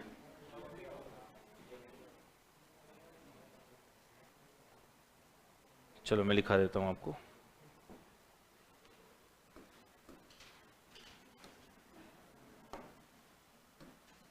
एक कॉन्सेप्ट है कि अगर ये वर्ड यूज करे आपको कहीं, ग्राम परमाणु, या तो कहीं बोले ग्राम परमाणु निकालो, या कहीं बोले ग्राम अणु निकालो, या कहीं बोले ग्राम आयन निकालो, तो इन सब का मतलब आपको समझना क्या है, क्या निकालना है, मोल निकालना है। ठीक है, सीधी सी बात ये। आपको क्वेश्चन में मिलेगा ऐसा कि इतने क्वेश्चन के अंदर ग्राम परमाणुओं की संख्या निकालो। अब ग्राम परमाणु की संख्या आते दिमाग में आना चाहिए, पूछ क्या रहा है वो, मोल निकालना है। ऐसे ग्राम अणु मतलब मोल निकालना है, ग्राम आयन का मतलब भी मोल निकालना है। पहले तो ये लिखो, इन सब का मतलब होता है मोल।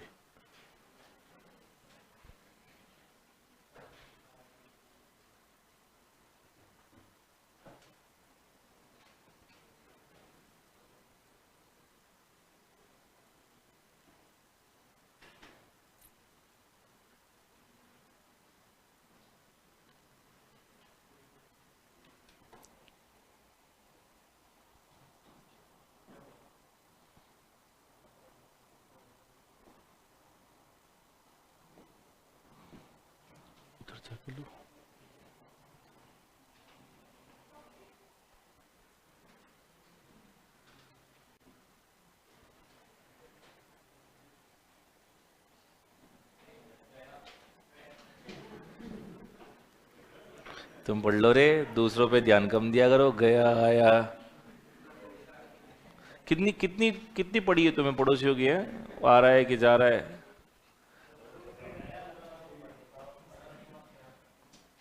पड़ोसी से प्यार करते हो, बहुत बढ़िया बात है। एक क्वेश्चन करो जरा इस पे, चलो लिखो क्वेश्चन।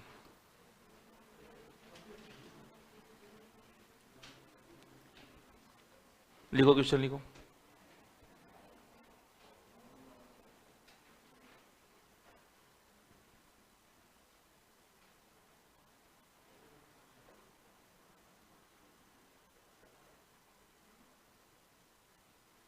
निकालना क्या है इसमें ये बताओ, कैसे पता पड़ा? बस वो इसी तरीके से आपको दूसरे कंफ्यूजन क्रिएट करवाएगा। तो मोल ही निकालना है, और मोल निकालना है तो फॉर्मूला एक ही आपके पास, 12। Very good. इन तीन के अलावा कोई फॉर्मूला ही नहीं है पूरे मोल के अंदर, बस आपको ये पता रखना है कि कौन सा फॉर्मूला कब लगेगा।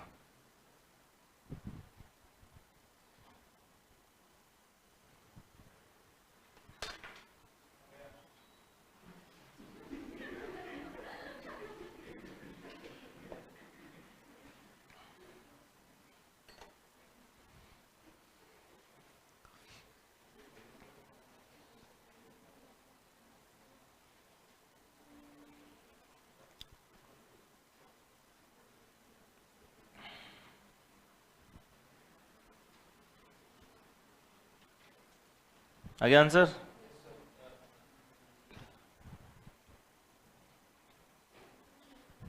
कहाँ है? चलिए सॉल्यूशन, कौन सा फॉर्मूला लगाओगे मोल का? फर्स्ट वाला कैसे पता पड़ा? ग्राम दे रखा है, सीधी सी बात है। तो मोल बराबर 669.6 ग्राम अपन परमाणु भार या अणु भार? ये क्या है? ये तो परमाणु भार आएगा ना, तो ऐसे आड़े तिरछे आएंगे तो वो देगा खुद किसका परमाणु भार कितना है, 55.8 है। तो ये कितनी बार कट जाएगा? सीधा 12 बार कटेगा। मेरी कैलकुलेशन फास्ट है, ठीक है। तो डायरेक्ट मैंने 12 बार काट दिया। काट के बताऊं? चलो देखो इधर, स्पीड में कैसे काटते हैं, इससे ये काटा, काट के बताओ, ऐसे ही करता है ये। लिखो, एग्जाम मेरे को नहीं देना, तुम्हें देना है। लिखो,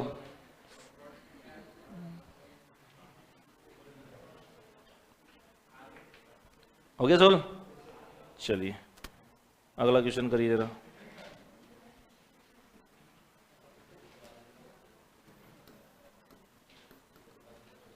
तिहत्तर 6 ग्राम एथाइल अल्कोहल में ग्राम अणुओं की संख्या निकालना क्या है? मोल ही निकालने, निकाल लो तो फिर क्या दिक्कत है।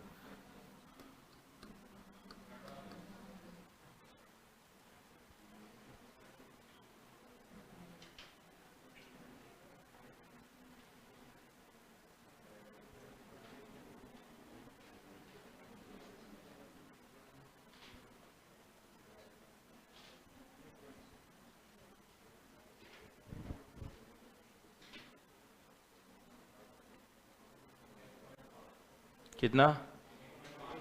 1.5 या 1.6? 1.6 आ जाएगा।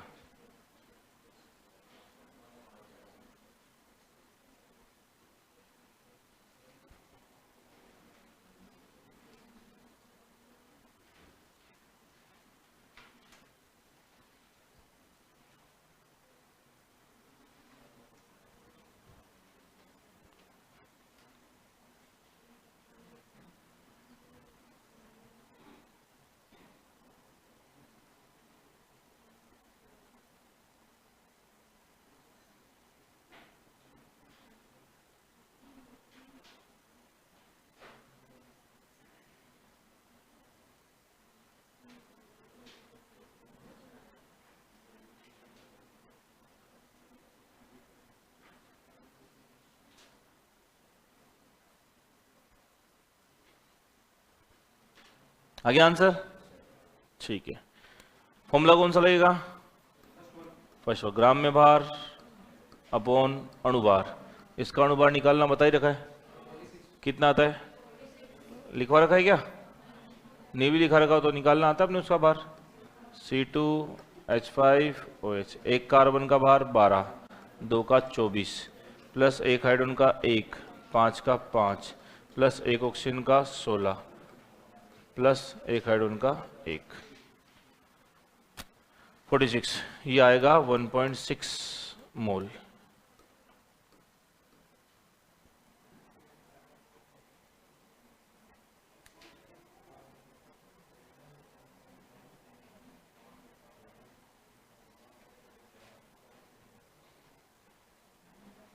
चलो एक बहुत बढ़िया क्वेश्चन करते हैं, देखते हैं कितने जने सोल्व कर पाते हैं।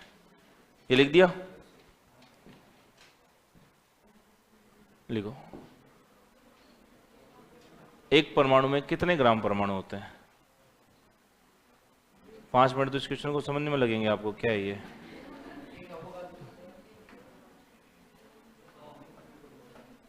कितने आएंगे? 100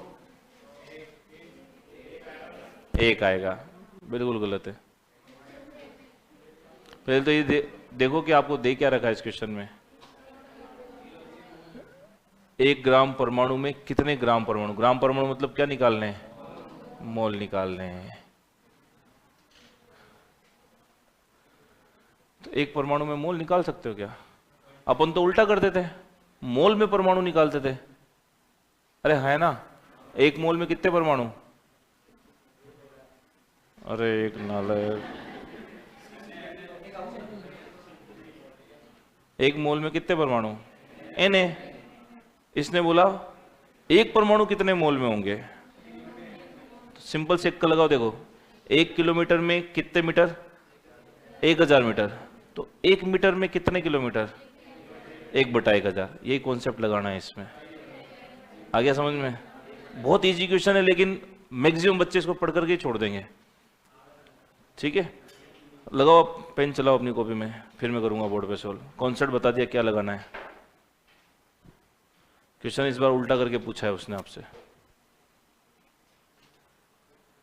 देखो इतना पढ़ोगे ना तभी भीड़ से अलग रहोगे। 7 ग्राम में मोल, बच्चा भी निकाल के आ जाएगा वहां। कोई बड़ा काम नहीं किया, आप भी उसके बराबर ही खड़े रहोगे। आप आगे बढ़ोगे इन चीजों से जो वो छोड़ेंगे, जिन टॉपिक्स को।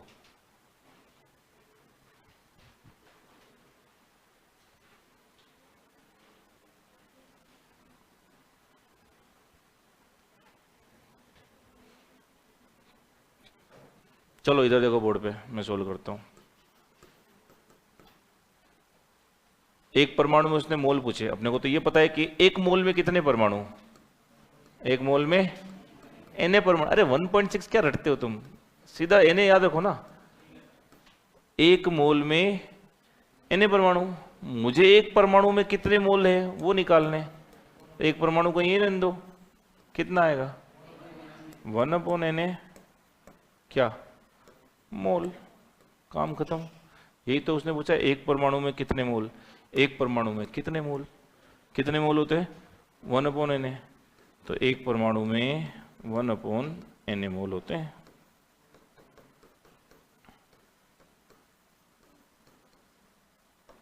अब वो वैल्यू दे तो Na की वैल्यू रख लो, आंसर आ जाएगा आपको।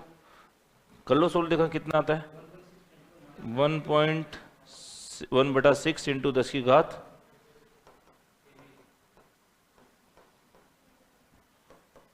1/6 इंटू 10 की घात 23। तो 1/6 कितना होता है? 1। फाइनल आंसर भेजो ऊपर। अगर ये गलत भेजा ना ऊपर तो तेरे को ऊपर भेज दूंगा मैं। ये गुणा भाग गलत नहीं होना चाहिए। 1/6 इंटू 10 की पावर 23 कितना आ रहा है?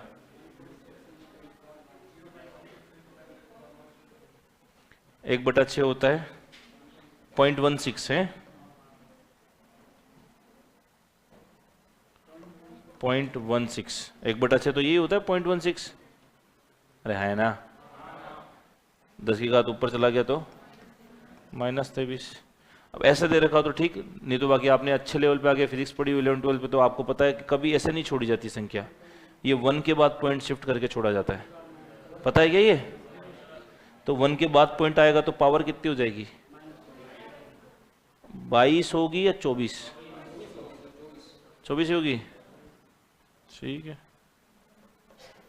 1.6 इंटू 10 की पावर -24, ठीक है। समझ में आ गई बात?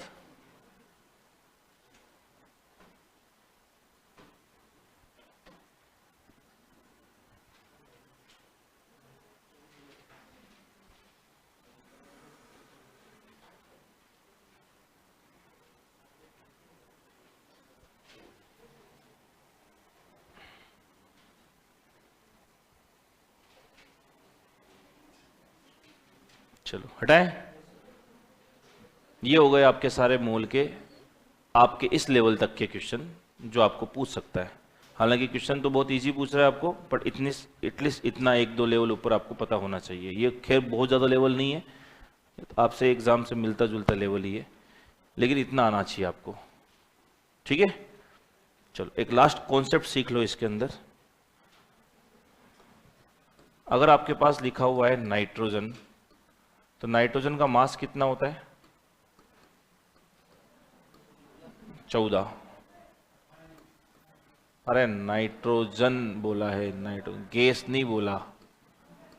ये लो बस, नाइट्रोजन बोले तो नाइट्रोजन गैस नहीं बोला है। ठीक है, अब इधर देखो बोर्ड पे 14। अब 14 दो वर्ड मिलेंगे आपको, 14U या फिर 14MU, और दूसरा मिलेगा 14 ग्राम। ये दोनों एक ही है क्या?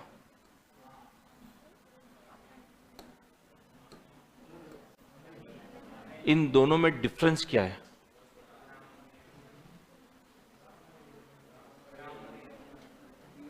ये ग्राम में, ये MU में, ये तो दिख रहा है हमको भी।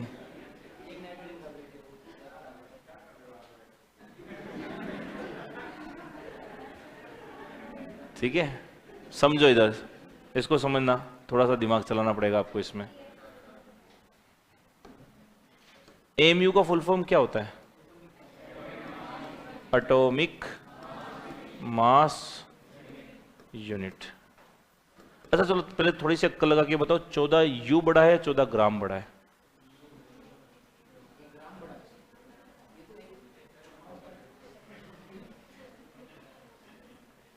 कौन सा बड़ा है बताओ?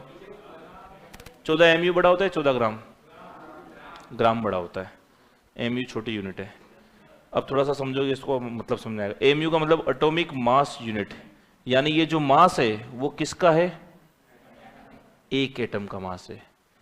तो ये 14U जो लिखा हुआ है, यह नाइट्रोजन के एक एटम का मास है। ठीक है, तो अगर कहीं U लिखा होता है तो वो एक सिंगल एटम का मास होता है। ठीक, तो सर ये 14 ग्राम क्या है? 14 ग्राम इसका मोलर मास है। मोलर मास मतलब किसका मास? किसका मास? मोल का, यानी यह नाइट्रोजन के एक मोल का मास है।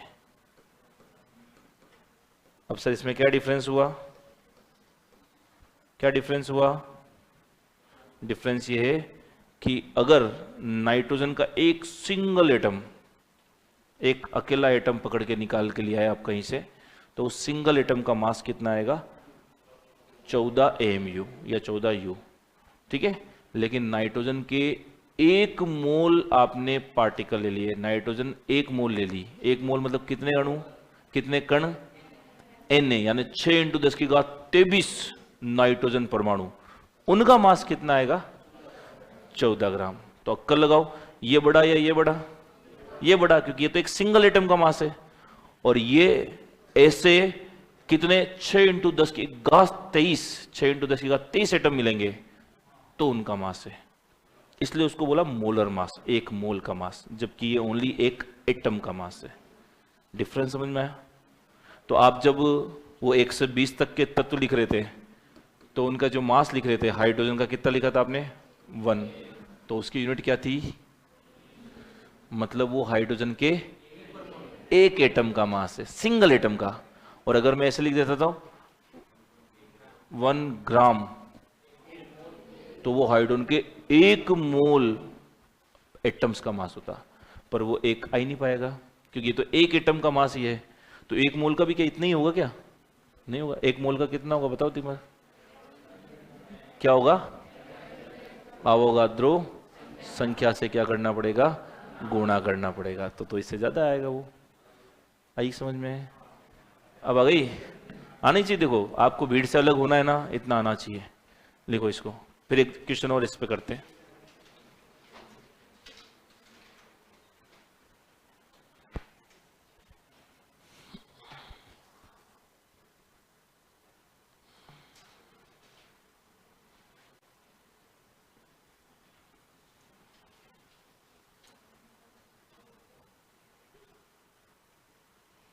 लिख ले बालिका, लिख ले। बाद में हंस लेना, इतना कोई बड़ा काम नहीं किया अभी तक।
लिख लिया?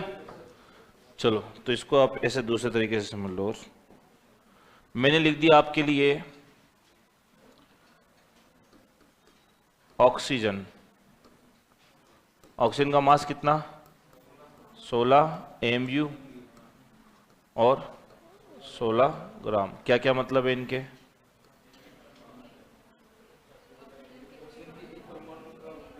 सोलह AMU ऑक्सीजन के एक एटम का मास है और ये ऑक्सीजन के N एटम का मास है। बस सिंपल सी बात है। ठीक है, अब आ गई समझ में? तो यह ऑक्सीजन के एक एटम का मास है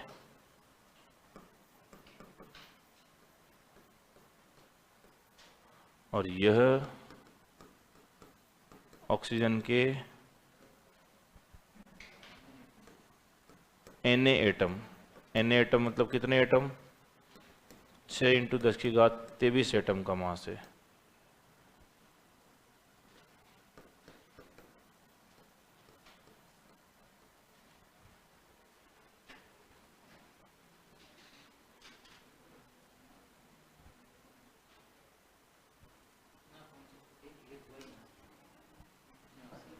तो इतनी जगह मैंने पढ़ाई नहीं ना, मैं तो पढ़ा रहा हूँ।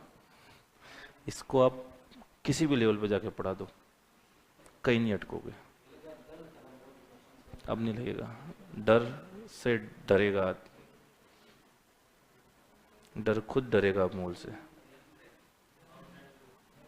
ठीक है भाई, चलिए ये हो गया आपके मूल का टॉपिक खत्म। बाकी मूल को तो खूब ले जा सकते हैं अपने लेवल पे, लेकिन आपके लेवल के हिसाब से इतना आपको आना चाहिए। ठीक है, और इतना आना ही चाहिए। इसमें काट छाट मत करना कि यार ये थोड़ा सा टफ लग रहा है। इतना है आपके 10 तक के बेसिक्स, हल्का सा 11-12 के बेसिक में।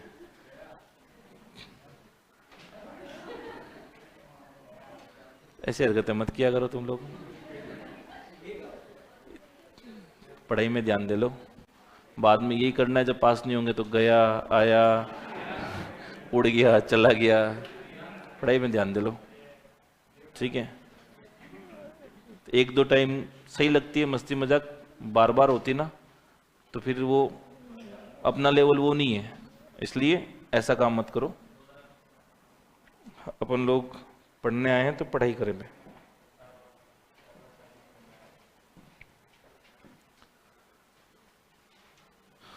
तो इससे आपके मोल के सारे क्वेश्चंस हो जाएंगे। अब अगला जो आपका टॉपिक आएगा वो है आपका एटॉमिक स्ट्रक्चर, परमाणु संरचना।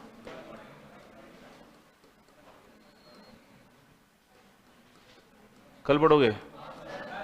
चलो हेडिंग लगाओ तो फिर आज इसी बात पे, परमाणु संरचना।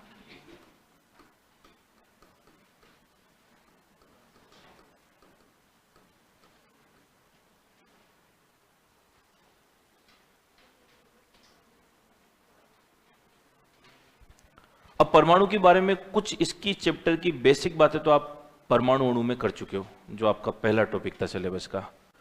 अब परमाणु संरचना में परमाणु के मॉडल्स की बात आपको करनी है, ठीक है। तो इसमें एक जो सबसे पहले मॉडल था जो आपको पता है वो कौन सा था, थॉमसन का प्लम पुडिंग मॉडल। लगाओ हेडिंग। इसके पहले की सारी बात आपने परमाणु में कर ली। थॉमसन का प्लम पुडिंग मॉडल।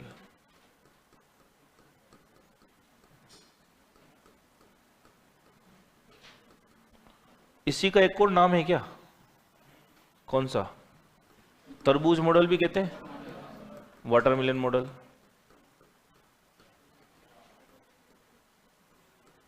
चलो लगाओ हेडिंग।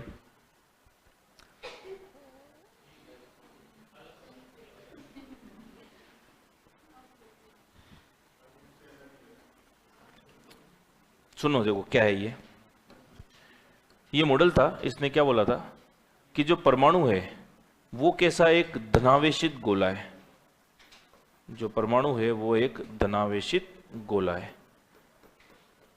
तो परमाणु पूरा एक धनावेशित गोला है। इसमें बीच बीच में कौन धसे रहते हैं, इलेक्ट्रॉन। ठीक उसी प्रकार जिस प्रकार तरबूज में बीज, इसलिए इसको इसने कंपेयर करा किससे, तरबूज से, इसलिए इसको कहा जाता है तरबूज मॉडल। ठीक है, लिख लो स्टेटमेंट इसने क्या बोला था, है क्या, कल, ठीक है तो कल भी लिखेंगे, क्या दिक्कत है, अभी तो लिखो। लिखो इसके अनुसार परमाणु एक धनावेशित गोला है।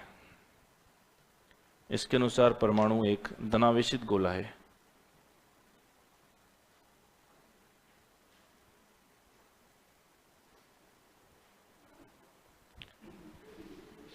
इसके अनुसार परमाणु एक धनावेशित गोला है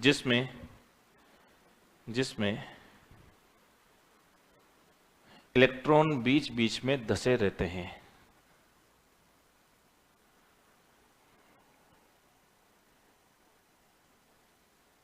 जिसमें इलेक्ट्रॉन बीच बीच में धसे रहते हैं। ठीक उसी प्रकार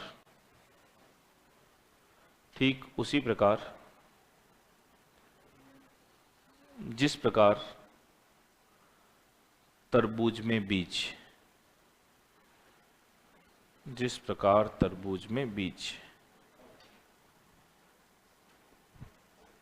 ठीक है। केवल इसने इतनी सी बात बताई और कुछ नहीं बताया। तो इसने क्या नाभिक के बारे में बताया क्या, नहीं, नाभिक की खोज तो इसके बाद की थी किसने, रदरफोर्ड ने। तो इसने नाभिक के बारे में कोई जानकारी नहीं दी। दूसरी बात, इसने क्या परमाणु के स्थायित्व के बारे में बताया क्या, इसने कोई परमाणु के स्थायित्व के बारे में नहीं बताया। तो लिख लो एक दो बातें, इसने नाभिक के बारे में नहीं बताया,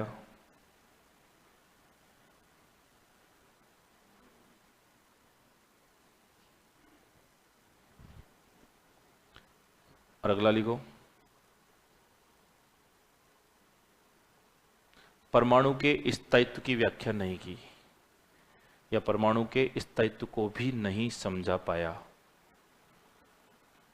परमाणु के स्थायित्व को नहीं समझा पाया।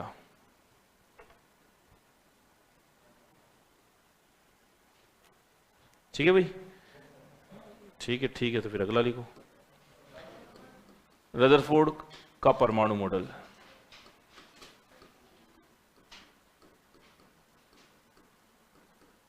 अभी तुम जैसे सर कर रहे हो ना, बाद में तुम ही कहोगे कोर्स धीरे चल रहे हैं हमारे, थोड़ा सा सर स्पीड बढ़ा दो, हमारा कोर्स जल्दी करा दो।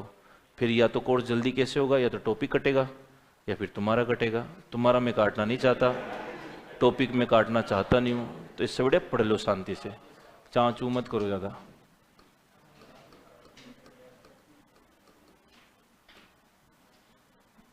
कोई टीचर पढ़ा रहा है पूरा आपको तरीके से, तो उसको पढ़ाने दो। जिसको जाना है वो चले जाओ, कौन मना कर रहा है। क्लास तो आपके बिना भी चल जाएगी, कोई दिक्कत नहीं, और अच्छे से चलेगी। तो पढ़ लो, क्योंकि बाद में परेशानी होगी आपको, क्योंकि ये तो कंफर्म है टाइम कम बचेगा, चीज़ें उतनी पढ़नी है। या तो फिर आपकी 8 की जगह रात को 10 बजे तक क्लास लगेगी, वो पॉसिबल है नहीं। अब उतने टाइम में ज़्यादा मैटर पढ़ाया जाना पॉसिबल नहीं है, या तो बीच में टॉपिक गायब हो जाएंगे।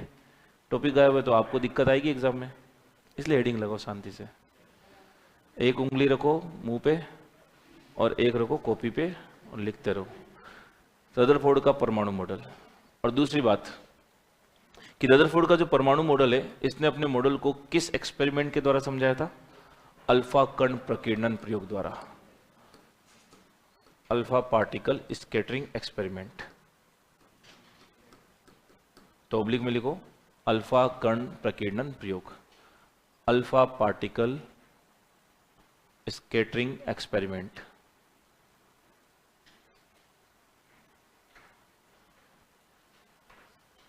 Alpha particle scattering experiment. सारे वर्ड्स में बोल रहा हूं, टेंशन मत लो, आप तो अच्छे से सुनो बस बातों को। तो ये प्रयोग भले ही कल पढ़ना, लेकिन दो बातें केवल ढंग से सुन लो। अल्फा कण की जो पूछता है एग्जाम में, तो अल्फा कण इंपॉर्टेंट है। अल्फा पार्टिकल क्या होता है वो सुनो। अल्फा पार्टिकल के बारे में कुछ जानकारी आपको याद होनी चाहिए। सबसे पहली जानकारी, अल्फा कण होते क्या हैं? ये होते हैं हीलियम के नाभिक, हीलियम के नाभिक। अब एक्चुअली हीलियम के नाभिक तो हैं, तो ये हीलियम तो होता है 2He4, पर ये ओनली 2He4 नहीं है, इसके ऊपर +2 भी है, ठीक है, +2। ये एक्चुअली होता है पूरा अल्फा पार्टिकल। तो इसको आप द्विधनावेशित हीलियम भी बोल सकते हो। कितना? द्विधनावेशित हीलियम परमाणु भी बोल सकते हो।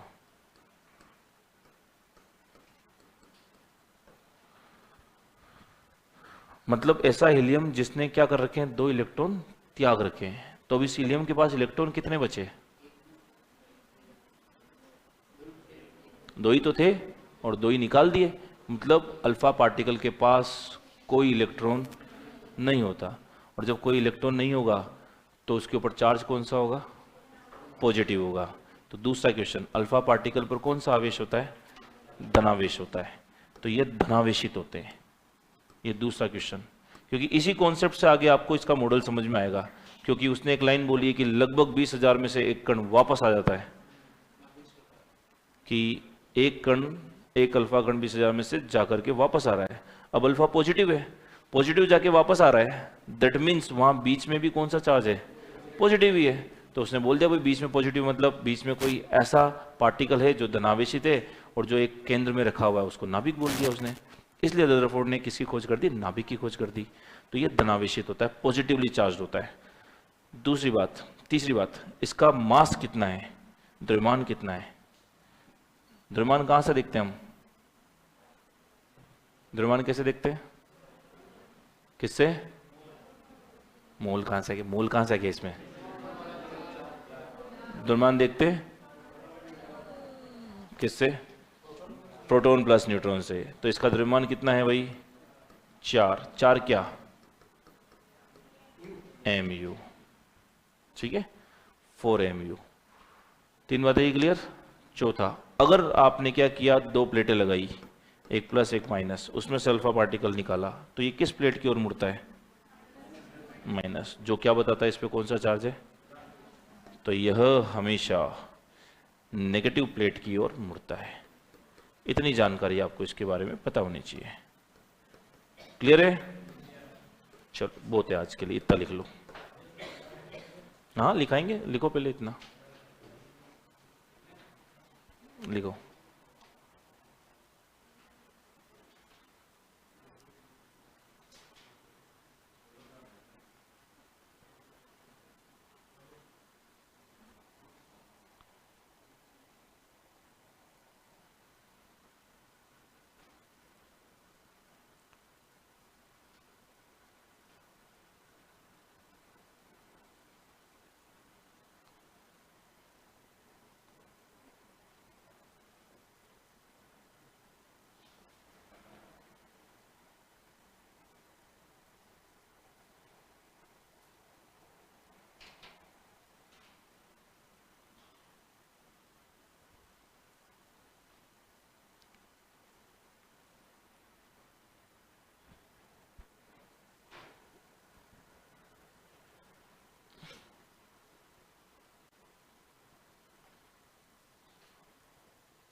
कर लिया भी?